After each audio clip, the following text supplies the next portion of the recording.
What happens when a defense attorney skips a felony jury trial for a non-jury hearing in another county? This courtroom is about to find out, and judge is not happy. You're about to witness a rare fiery reprimand, as a judge reminds everyone in the room that criminal jury trials take precedence, but it doesn't stop there. The defendant, tied to gang affiliations, struggling with addiction, and trying to turn his life around in front of everyone, with community service, gang supervision, and a back and forth on where he can even live. This hearing goes way beyond routine. Stay locked in because the drama starts now. Be on the record, it's a motion for continuance that I'm asking the court to consider. All right. Are you the attorney on this case? I am not, Your Honor, and that's part of the basis for the continuance. Who's the attorney? Lee Cutter's the attorney of And where is record. she? She is on her way to Guadalupe County for another criminal matter, Your Honor, and she's going to be there probably the majority of the morning. And then in the afternoon, she's specially set in front of District Judge Forte. Okay. Well, she'll need to stop over here in this afternoon. Because let me ask you this. Yes, The matter that she's going to another county for, is that a jury trial? it's not a jury trial to my This understanding. is. She should have came here first. I understand that, Your Honor. If I could just be heard at. No, she needs to be here. I don't know why people are thinking. I don't know why people think this isn't a criminal district court. That's the judge. And she's not just frustrated, she's laying down courtroom protocol 101 in Texas. Criminal jury trials hold more weight than civil or misdemeanor matters, period. Skipping a jury trial for something less. That's a big courtroom faux pas, and the judge makes sure this message is loud and clear for every attorney in the district. Let us know in the comments. Do you think the lawyer's absence was justified, or did they just disrespect the entire process? This case has been set for jury trial. This is the 8th setting. So I don't know why someone would go to another county as opposed to coming to a court where they have a jury trial set. So we will not be going on the record. She will need to be here. I understand that, Your Honor, and from my understanding of it, there was a jury trial setting in November and December, but those were actually settings for bond motions. So I don't know that they're actually true trial settings, Your Honor. We're here today for a jury trial. And I understand, and I did approach the court yesterday with the motion for continuance. Yeah, and I was not hearing that. I want you to hear me clearly.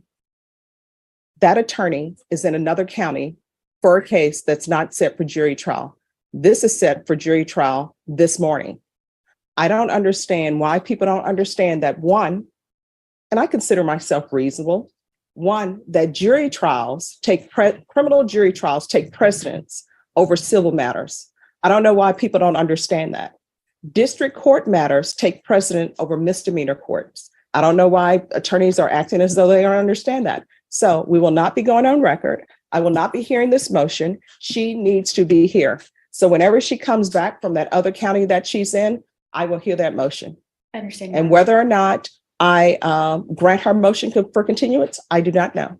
But what I do know, and she needs to be informed of, is that criminal matters take precedence over civil matters. And when I give people leave to do civil cases beforehand, that's me being kind, but they don't take precedence. And so go forth and tell other attorneys that, one, district court takes precedent over misdemeanors because people seem to have forgotten that, and that district court matters take precedence over civil matters. And that anytime there's a jury trial set, at least in the 187th, and you're going to some other county and that's not a jury trial setting and it's not specially set, they need to be here. I understand, Your Honor. All right, thank you. Thank you. 23 CR 5033, State of Texas versus Frank Javier Hasso. Can I have the parties announced for the record for the state? Hank Wilkins for the state, Your Honor. Defense. Your Honor, good morning. Frankie Sandoval on behalf of Mr. Hasso. And are you Mr. Hasso? That's correct, Your Honor. Counsel, have you received all the discovery in this case and did you review it with your client? We have, Your Honor. Court will find that the state is in compliance with discovery. Mr. Hasso, I'm showing you what's entitled application for community supervision. Did you review that with your attorney? Did you understand it? Did you sign it? That's correct, Your Honor. Showing you the true bill of indictment. Did you review that with your attorney? Did you understand it? Correct, yes, ma'am. Counsel, you waive the reading of the indictment. I do, Your Honor. State, are you proceeding on the indictment as presented? Yes, Your Honor. Showing you what's entitled court admonishments and defendants waivers and affidavit of admonitions. Did you review that document with your attorney? Did you understand it? Did you sign it at all the appropriate places? That's correct, Your Honor. Did you understand you're charged with the offense of possession of a controlled substance, penalty group 1, 4 to 200 grams? That's a second-degree felony. Range of punishment is anywhere from 2 to 20 years in prison and up to a $10,000 fine. Did you understand? Yes, Your Honor. Sufficient evidence to find you guilty, and the court will find you guilty. Are you proceeding with sentencing? In the interest of justice, that would be our request, Judge. Anything you wish to say on behalf of your client? Now we shift into sentencing. The defendant, Mr. Hasso, pleads guilty to possession of a controlled substance, -4 to 200 grams, a second-degree felony, the range to 220 years. But this isn't just about numbers. The judge digs deeper. 2 kids, former gang ties, self-taught tattoo artist, and a drug habit that spiraled out of control. This is where courtroom drama meets raw human reality. Drop a comment. Can someone truly recover from this kind of history? Or is the system setting him up to fail? All right, so there's going to be gang supervision, you understand? Sure. All right, so are you currently active? No, ma'am. And which gang? Or it's previous game. I'm no longer involved in All right, well, what previous game? ATM. ATM, like the ATM machine? Like the ATM as in a football team. All right. All right, have you ever been employed? Yes, of course. Doing what? All sorts of things. Tattoos, artists, mechanics. Did you do any of your own tattoos? I did Which ones? they're on my legs. Oh, okay. Well, I don't think I need to see that, but I was going to tell you whether or not, based upon your tattoos that you've done, whether or not you should get more education in that field or maybe decide something new. Thank you. All right. What's your drug of choice? None anymore. Well, when you're in the free world, It was because I know it's a little bit hard to make drugs at the jail. So what was your drug of choice? heroin How often were you using? every day. So is the last day you stopped using when you were arrested? That's correct.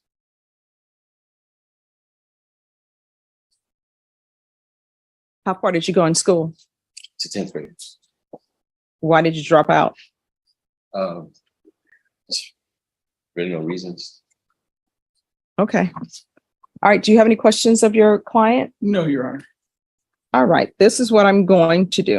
I'm going to sentence you to 10 years in the prison, suspended and probated for 10 years. There's $1,000 fine that will be probated. $57 restitution to SAPD for drug testing. 200 hours of community service restitution. Probation, I will only allow him to buy out 100 of those hours. The rest you will have to do. And if you're buying out those hours, the court puts it at $7.25 per hour. And I suggest the San Antonio Food Bank, but if there's another charity you wish to donate to, you can. Sure. And I only choose the San Antonio Food Bank because I know there's some issues with food shortage.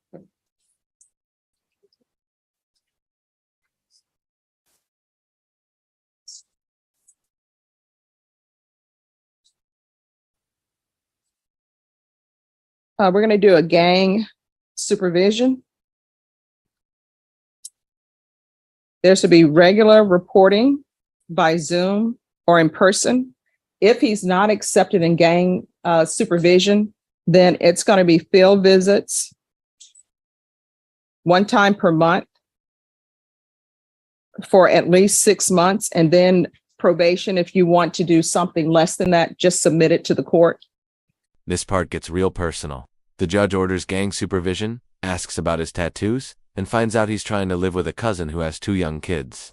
But here's the issue. Drug history, gang ties, a household with minors. It's a tough call, and the judge isn't willing to risk those children's safety. She shuts it down. No residing with minors, no exceptions. That's the line between empathy and accountability. Would you have allowed him to stay with family, or was this the right call? There's going to be a TAP evaluation, and that's going to take place in custody. If the TAP we're going to follow recommendations of the TAP evaluations.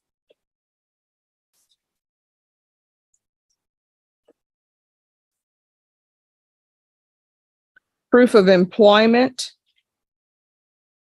within 45 days of release.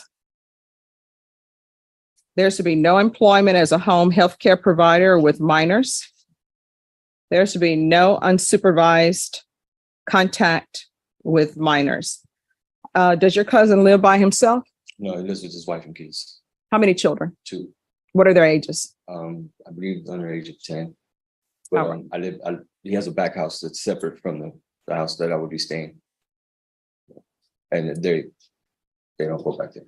All right, so here's the thing. I don't know if I want him living there or not, because I take people as human beings when they come before me, So but you have the drug problem. You have the gang problem. And I just don't want that visited upon them. Sometimes family members enable us. They want to see the best in us. So they say, oh, yes, you can live here. And I don't want the children there picking up any bad habits. So I'm not going to allow you to live at a residence that has children. You understand? If there's an issue with housing, there are plenty of places free in San Antonio to stay, okay? Sure. So there's to be no residing with any household with minors. If I may add, Your Honor, Yes. I really misunderstood the question when you asked about its significant meaning for the gangs. I haven't been in gangs since I was in school. Okay. Yeah, so No, I thought you were understand, asking something else. But I will tell you, sometimes when people say, oh, I haven't been involved in a gang since school, and they could be 90 years old, but unless there's some documentation that they're no longer with a gang, probation is going to pick it up and it's going to be in the system as a gang member. Sure. And if that's something you wish to change, they'll be able to tell you how you can do that. All right. What I will do, probation, the remaining 100 hours of community service, if he is in some type of trade school, or if you're trying to better yourself so that you can get a better job, I'll consider waiving the remaining of those hours. You understand? Thank you. Probation, is there anything else he needs? Yes, there to be regular UAs and 90 meetings in 90 days. Is there anything else, probation? All right. Mr. Hasso, is there anything else you need from the court to be successful? Nothing I can think of, Your Honor. All right, I'm showing you what's entitled Trial Court Certification of Defendant's Rights to Appeal. Did you review that with your attorney? Did you understand it? And did you sign it? I did, Your Honor. Dan? I did.